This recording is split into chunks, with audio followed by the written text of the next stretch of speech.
Hello, Avalon. I thought I'd just tell you some of the changes that I made here, so you understood it. Where I'm down to, that's the difference now, 458, and then it switches to 343. So that is two separate things, and one of them goes away in here, but I just can't look at it for a while. I thought I'd give it back, and maybe you can figure it out. But in any event, the increase of 18% only affects current assets and current liabilities. Okay, not long-term assets or anything down here or equity. Okay, so those have all been changed. The changes in the long-term accounts have to be actual numbers.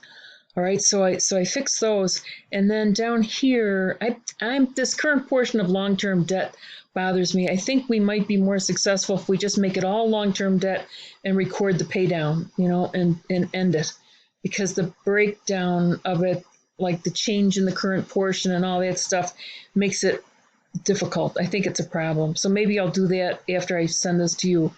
Now, the other thing that's important is for in the members' equity, it started out at 71. Here's our first year, so we're in good shape on 2019. Okay, but it started out with 71,388. You just assume no changes in equity.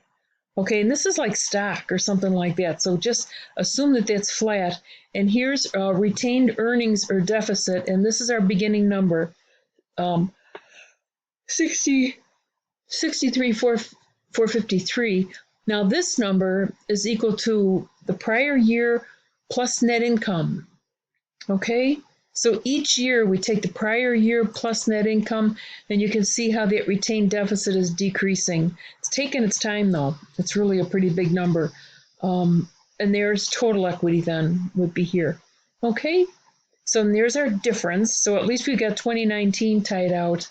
My hunch is that it has something to do with the current portion of long-term debt. That's what I think, but maybe I'm wrong, but that's a kind of a snaky thing to do.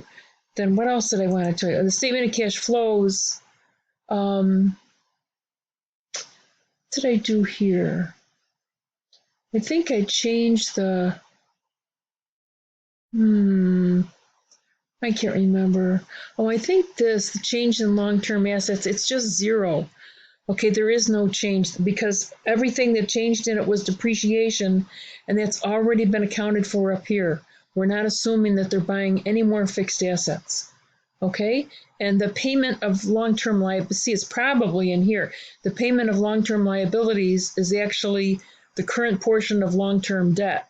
Okay, so that's what I think it is. The problem's got to be in there someplace. Okay. There was an increase in members' equity in 7. I don't know what it is, but here are cash flows. So at least the cash number looks pretty reasonable, and that goes over, to your balance sheet. Okay, so I'm going to fool around with that long-term debt, and then I'm going to call it a day.